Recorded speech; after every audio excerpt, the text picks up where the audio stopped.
Okay. Why I don't want the interest rates to go down? Do you want to know why? Well, the last 3-4 weeks, we've been having the offers accepted like this. Probably a couple of months, huh? So that means there is less competition, and that means there is more options to the buyer.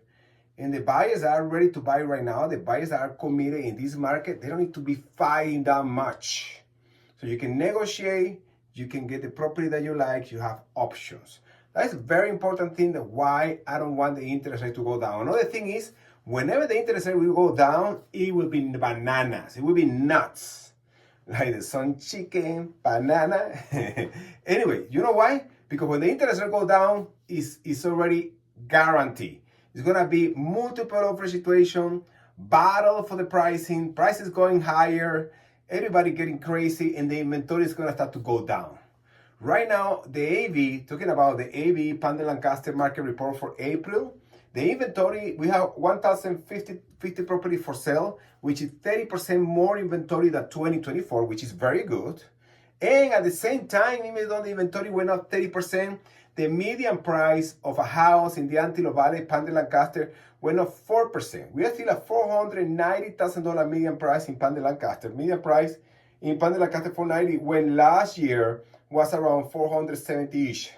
So we're 4% higher on the median price, even though the inventory is up 30%, even though the median price month to month, 2025, April, March, it went down 2%. 2% month to month, but year to year is 4%.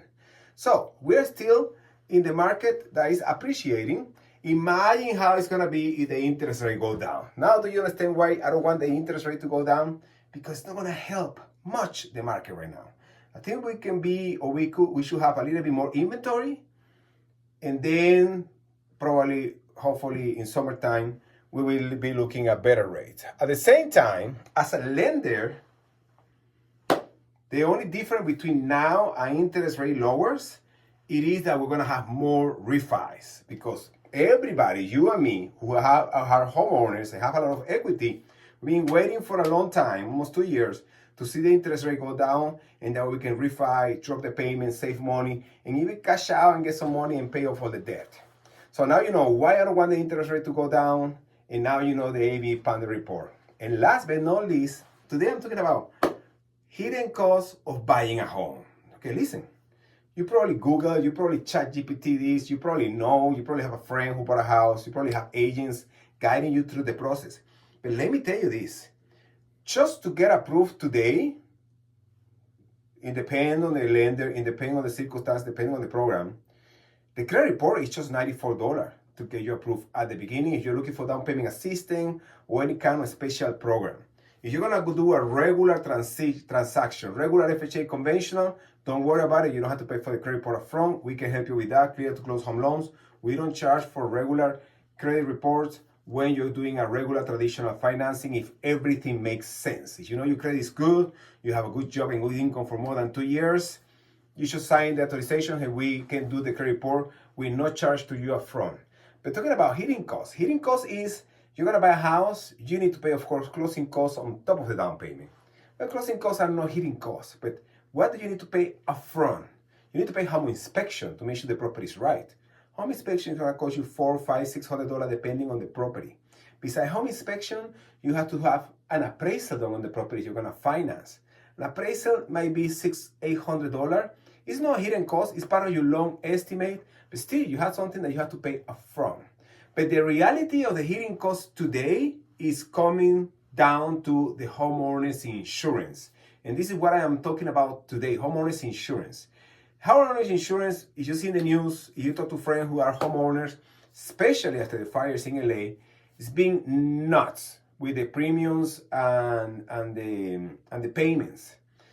If you want to buy a house today, the way we used to do estimated for mortgage payments monthly to include the property taxes and the homeowner's insurance used to be, and sometimes it is depending on the property today, 1.25% for the property taxes, but always we will check, depending on the address, if the property taxes are accurate. If you have a brand new construction or you have a property with a metal roof area, then your property tax is going to be higher. But this is just for the taxes. Regarding the homeowner's insurance, is the hidden cost that you are not sure what's going to happen. We used to calculate 0.3% of the purchase price for the homeowner's insurance. Just to give you an idea, a $300,000 home, homeowner's insurance was about $900 a year. A $600,000 home, homeowner's insurance used to be around $1,800. Now, since all the crisis with insurance in California since last year, homeowners insurance are double or triple of the original estimate. And those are costs that you don't know. Like, for example, right now, we just opened escrow in Santa Clarita with the Anderson families. Congratulations. We know because in Santa Clarita, usually the fire insurance there are a little more expensive because it's a higher hazard fire area. So what's happening is I'm estimating around $4,000 insurance premium a year, which thanks God is being very accurate. We just got today the quote and this is how it's gonna be. But if I would have done the estimated, the way it used to be 1-2 years ago, old-fashioned way, I would have been short on the homeowner's insurance premium for at least half of that. And that is something that a lot of people are not expecting. A lot of buyers don't know. If you're working with a lender that is not updated with numbers, they're going to give you an estimated low right now just to get you there. And then you see the numbers, you like it, and then you get the offer accepted. Then you open escrow, and then you get the reality check. And then you see the payment is $300-$500 more. I don't think anybody wants to go through that. I don't think anybody likes that. But that's another hidden cost when you're buying a house today that people need to be aware of.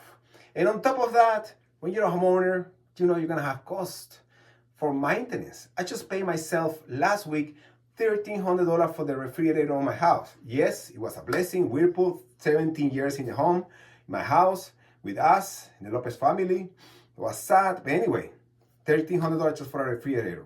And we had to do the pest control for summertime, $200. You know, there are things that you need to do. Just to fix the lock is $80. That's it. So, do due diligence. If you have questions, let me know. You need to have a quote or something about your mortgage payment. You buy in real estate, I can guide you through with the right person. By the way, congratulations to the Echevarria family. We got the appraisal today. The value came higher, $37,000 more than the purchase price. A gift, a blessing, a miracle. Miracles do happen every day. That's it for now, guys. Love you. Peace out.